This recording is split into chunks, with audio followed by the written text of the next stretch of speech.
What would you do to protect our very first freedom? We're going to talk about the President's Religious Liberty Commission. Hi, I'm Stuart Shepard, and this is First Liberty Live. Kelly Shackelford, of course, is our president, CEO, and chief counsel. Hi, Kelly. Hey, Stuart. Glad you're here. We were so proud to sit here in Texas and watch you in D.C. on this panel, which is in the big screen behind me here. So before we begin, though, I want to let people give them an opportunity to hear your opening statement that you gave at the commission. So here it is.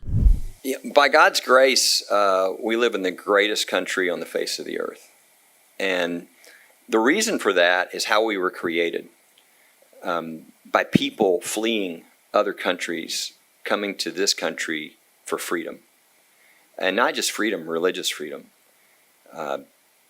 Quakers, Baptists, Anabaptists, Congregationalists, and so on and so on. I mean, they wanted a country where they could live with the fullest free exercise of religion possible, where the government didn't interfere between them and their relationship with God. And that makes this country really unique. It's why that we actually believe as a country that our freedoms, our rights come from God, and no government can take those away. You don't see that around the world. And sometimes people ask, they say, well, I'm not religious, so should I care about this? And the answer is absolutely. Our founders called this our first freedom because they understood if you lose this freedom, you will lose all of your freedoms. And the best way I can describe why that's true is the one thing that a totalitarian regime will never allow are citizens who hold an allegiance to one higher than the government. So whenever that type of power of coalescing comes together, the first flashpoint is always going to be religious freedom. And if you lose there, you will lose everything else. So we are really dealing with here the precipice of all of our freedoms. And so what an honor that we get to do this on behalf of the American people. And it's already been mentioned by the chair, our specific responsibility is to deliver advice and specific recommendations to the president on how to secure and advance religious freedom for all Americans. And I just think it's an honor to work together with all of you and for the American people. So like I said, we were watching from here in Texas, and we were proud to see you sitting there on this panel. It's just cool to see you there. First, as a tourist, just asking, I want to know your reflections on getting to be there for this very significant and important event in our nation's history. Well, it's always surreal to get to do something. I mean, I remember the first time I was at the Supreme Court. I just think of, I'm a little kid that grew up in a little small town with a single mom.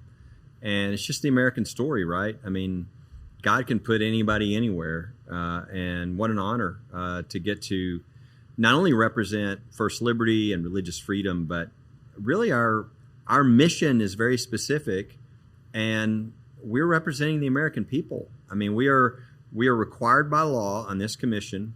And I would tell people, if they don't know the law on this, there are two types of committees. They're called advisory committees, okay, although we're a commission. And most give advice or expert opinion or whatever to the agency, the federal agency or whatever. This is a different commission, and it's much more rare, where our duty is to give advice and specific recommendations directly to the President of the United States.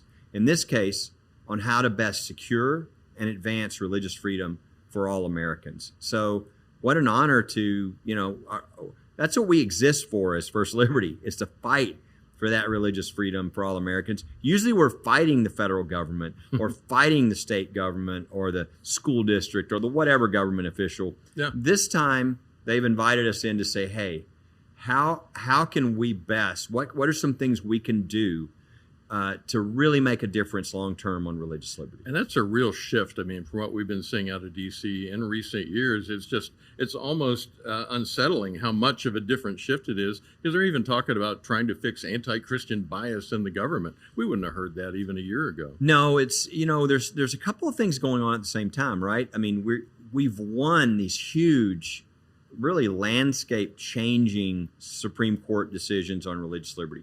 We still have a number to go, but the Coach Kennedy case, the Carson case, the Groff case, the American Legion case, really has started to shift the field. And so some people would say, well, everything's great.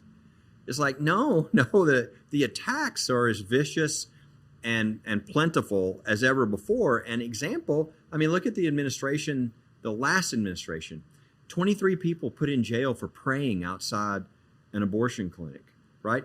The FBI investigating and infiltrating the Catholic Church, asking priests to start collecting information and things that we would never even imagine. Yeah. Declaring, Easter Day, instead of it being Easter Day, declaring it from the White House Transgender Visibility Day. Yeah. I mean, these are just things we didn't used to see. So the hostility sort of rising against people, I think, gives rise to this first time ever. We've never had a Religious Liberty Commission focused on the United States. It gives us an opportunity to say, hey, look, what can we put in place that it doesn't matter who's president, it doesn't matter who's Congress or Senate, it doesn't matter who's ahead of whatever federal agency, we're going to have protections for people from that type of an abuse.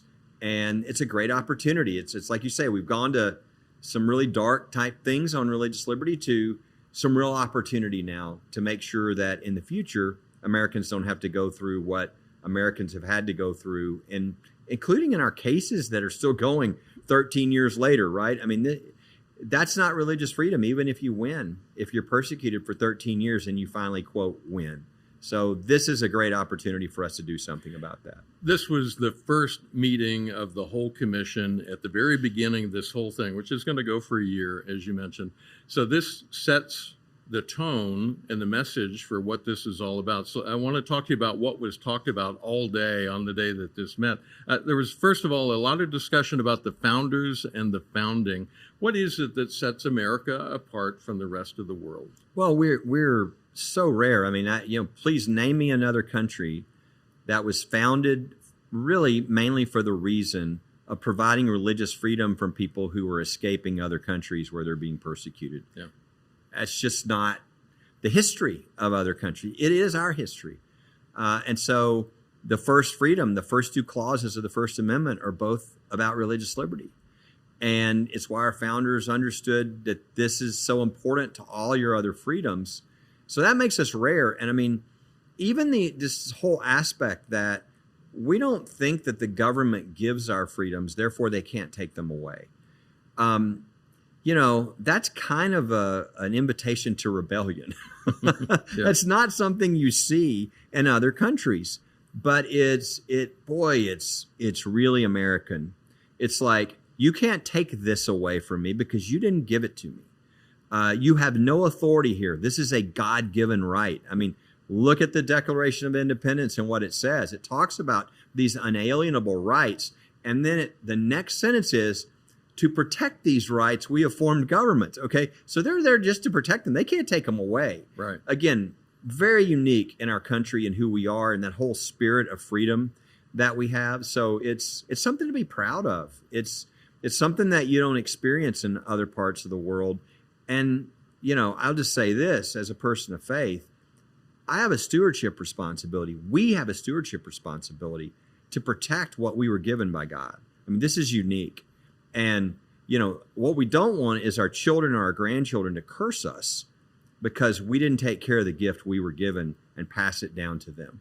This is a commission full of experts, but you also brought in panels of experts to ask questions of. And the very first panel, you asked a question that went to the heart of the work we do here. We do a lot of different things, but one of them is this. We're correcting bad precedent by taking cases up to the Supreme Court that establish good precedent. And you ask the panel, what's the next thing that needs to be fixed? What is ahead that needs to be corrected? I want to turn your question on you. What do you see that needs to be corrected? What's left? What's on the table? Well, look, there are big problems under both religion clauses. The Establishment Clause, which again the founders put in place to make sure that, they were escaping the Church of England and the persecution there, and they did not want there to be a nationally established church. And what happened though is years ago is people came in that weren't real appreciative of religious freedom, and they began to use the Establishment Clause not as a tool to have protection for full free exercise of religion, but as a way to really suppress religion. Yeah. And so that's where the Lemon test and a lot of these old cases came from. And in the Coach Kennedy case, we did something major when we overturned the Lemon test. I mean, if you watch the hearing, everybody was mentioning this. I mean, nobody was saying, "Hey, thank you, First Liberty," but they were all mentioning the Kennedy case. So that's huge, but that's just the beginning. I mean, like, if you take out something bad, you still have to know, well, what is the new approach? And while some things were laid out in that opinion, there's going to be a lot of work done there. I mean, there's going to be cases. I mean, we're already seeing, like, what's the major argument of Lemon in the public schools and why Coach Kennedy was told, you can't go out and pray on that field by yourself. Well, some student might see him. Mm-hmm. And if they see him, that might be influencing them with regard to religion. Now, it's fine if the teacher wears some crazy shirt with a slogan or has purple hair or maybe carries a LGBT flag. That's okay. But if they influence with religion, not by coercing them, but just by being who they are, all of a sudden that's a problem. Well, the Supreme Court said, hey, welcome to America. Free speech, free exercise of religion. Those teachers, they didn't lose their First Amendment rights at the schoolhouse gate. That's totally okay. Well, then we come along with Marisol Castro. Okay? She is being thrown out, walked out like a criminal from her job after 30 years because she has a cross on her desk. Well, what's their argument? Their argument is, hey, students might see her and that she has a cross. Sound familiar? Yeah, it really Sounds does. like Kennedy, right? Yeah. But we're going to have to litigate those to take this decision from people who want to make it go away and show how it applies and spread out that protection in all kinds of different contexts. So tons of work to be done on the Establishment Clause, including cases, and then I think even more so on the Free Exercise Clause. There's a really poor opinion that a number of the experts talked about that I asked questions about. It's called the Smith case. Yep. That really erased a large percentage of protection that we have for religious liberty. One of the professors said, and rightly so, she was right, that the Supreme Court has really realized that's a bad decision. And they've actually started to sort of narrow it to where it really doesn't have a lot of impact anymore. But then she pointed out, but that's only at the Supreme Court. All the lower courts, because it hasn't been reversed, feel like they have to apply it. So every American that comes in and says, hey, this violates my free exercise of religion rights, they say, no, sorry, there's this Smith case. So that's got to be taken out, and there's a lot of work to be done there. So there's, under both clauses, we've had a huge, inflection point, the beginning of a change, but it's the beginning of a change. And so there's work to be done. And so that means there's going to be things that have to be done in court, at the Supreme Court, at other courts. And as you heard, if you watch the commission, it takes a lot of things below to get one up to the Supreme Court. So you've got to bring a lot of lawsuits. You've got to have citizens willing to stand up in their communities, right? You've got to have them willing to put up a nativity scene on the county lawn or the city lawn or the state lawn for Christmas or a menorah for Hanukkah or whatever, and then have them challenge that. And then after a number of those, one of those is going to make it to the Supreme Court, and Lemon is going to be shown to be thrown out there also. Right. But it takes a lot of effort, takes a lot of work, and so we've got a lot of work ahead. While you were speaking to the commission, you spoke out in no uncertain terms about our clients, Aaron and Melissa Klein. You said the courts need to stop avoiding decisions. They need to start making decisions. Explain what you meant by that. Well, Aaron and Melissa is a great example, but a number of people on the commission and from the witness stand said the same thing, that the court kind of likes to move slow at the Supreme Court, which we like in general. But that really it doesn't do the people of the country any service when they know something is wrong or unconstitutional and they don't rule that way and take care of that. Sort of kicking the can is not a good thing for the people of the country below. And Aaron and Melissa Klein is a great example of that. That's why I brought it up. I mean, they have been suffering for 13 years in this litigation.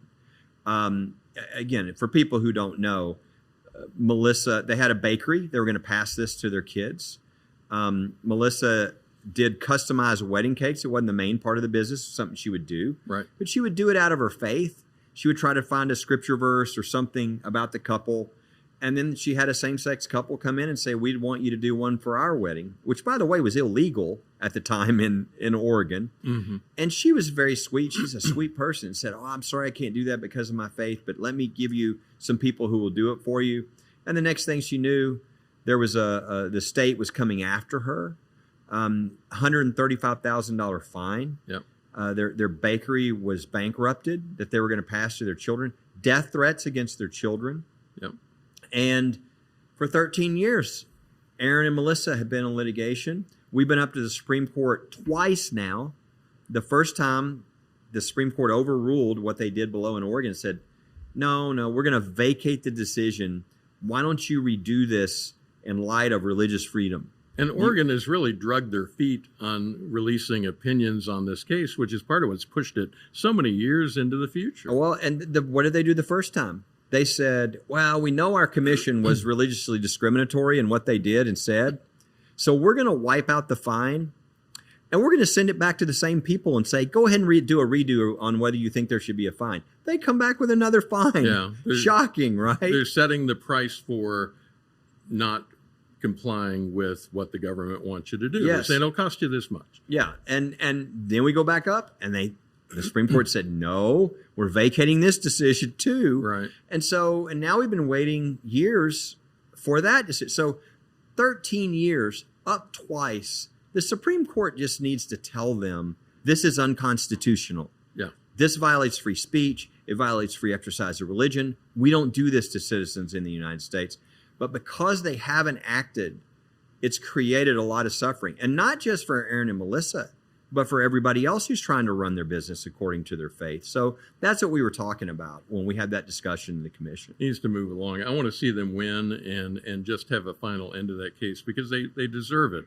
Amen. It's what they deserve. Pray, and I would encourage our supporters, pray for Aaron and Melissa. This has been a long battle. They've had to move states, open in a new state, and they've even been persecuted in the new state by people who followed them there to persecute them. I read some of the comments. They opened another bakery, and people who've never been to the bakery writing nasty things about them. Like, Yes. they just won't let it go. There was a surprise appearance by Attorney General Pam Bondi. She's on the commission, so it wasn't really a surprise. It was refreshing to me to hear someone at that level express unashamed support for religious freedom. One thing she said, she spoke for several minutes, she said the Religious Liberty Commission will be the tip of the spear, which sounds like our Navy SEALs clients, but together we will return America to the vision of our founders, a nation where faith is not merely tolerated, but is embraced and celebrated. How did you receive that message? I thought it was great. Number one, I thought it was interesting because it ended up tying into something one of the professors had said earlier. The history of our country, literally the first proposed free exercise protection bill didn't say free exercise, it said toleration. Huh. And Madison was offended and said, this is not just about tolerating people's religion. This is about us celebrating the free exercise of religion. And so I love that, that's how she started out. And it's just great to have the lead law enforcement person in the country really, the head of the DOJ say, we are committed to this. I think it's also a foreshadowing. I don't think she probably knows this yet, but when we get to these recommendations at the end, I'm sure we're going to have some recommendations to the president that involve the DOJ. Yeah. And when we do, she'll be in charge, and it's great to know we'll have somebody that's willing to take those actions that'll have an impact on protecting religious freedom in the future of our country. It was not lost on me when they took the close-up of her at the podium. She's wearing a little diamond cross necklace. Yes. I think she was making a statement with that. Yeah, if she was Marisol Castro, she might be fired. You know, True. so I mean, it shows you that we've got some things to clean up. The commission has a countdown clock that's already started. You have 1 year, essentially, to get your work done. What can we look forward to as this journey continues? What else will the commission be doing? I think this was the most difficult hearing to hold as far as keeping people's interest. I think it was great.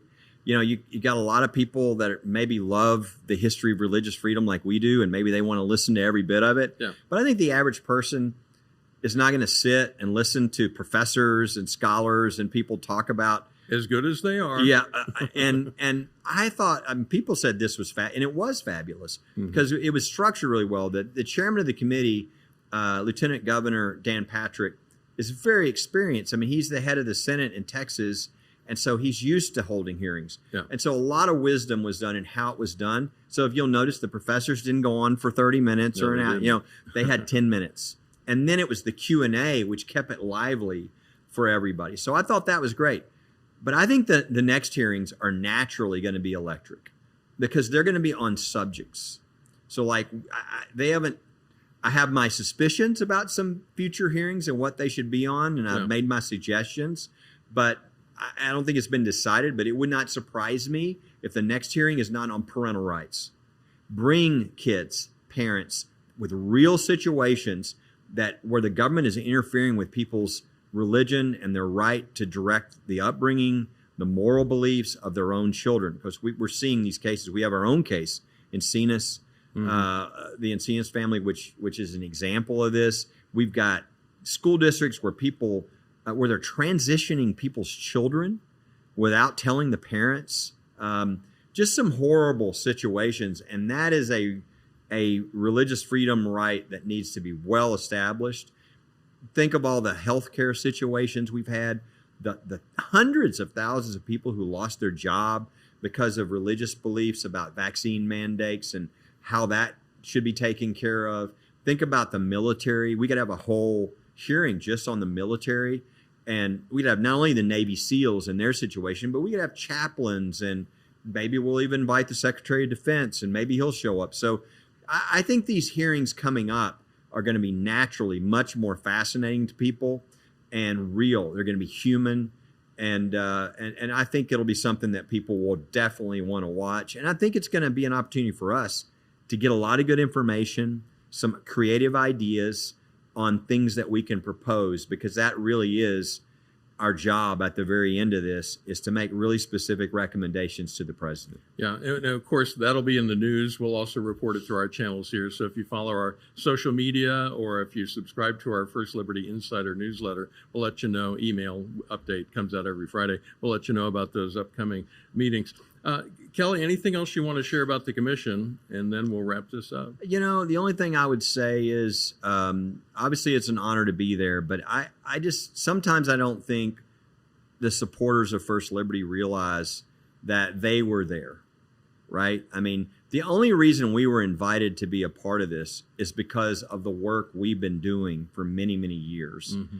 And that's really what the people behind First Liberty have been causing to happen. The prayers, the financial support, the referring cases, all that people do. I always like to tell people your fingerprints were on what happened there.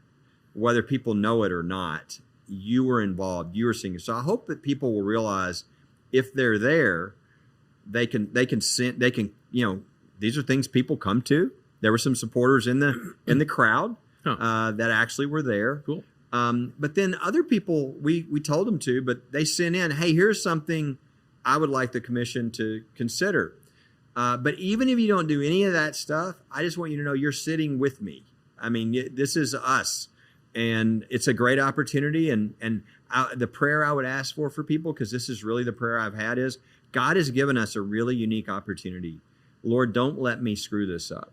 Let me do something that really has an impact, and that you would be proud of that we've done. Yeah, well, we're proud of you, Kelly. It was so good to see you there. We, of course, are coming up on the end of our fiscal year at the end of June. We currently have a $500,000 challenge grant that will multiply the impact of your gift if you give right now. If you'd like your fingerprints to be on the work that we do here, both now and in the future, just go to firstliberty.org and look for the big red Give button up at the top of the page. Kelly, anything you want to add to that? No, that's, you know, what we set in our budget right now, what comes in at the end of the year will determine what we can do next year. Yeah. How many people we can represent, how many cases we can take, how many things we can do to make an impact. So this really does set our future.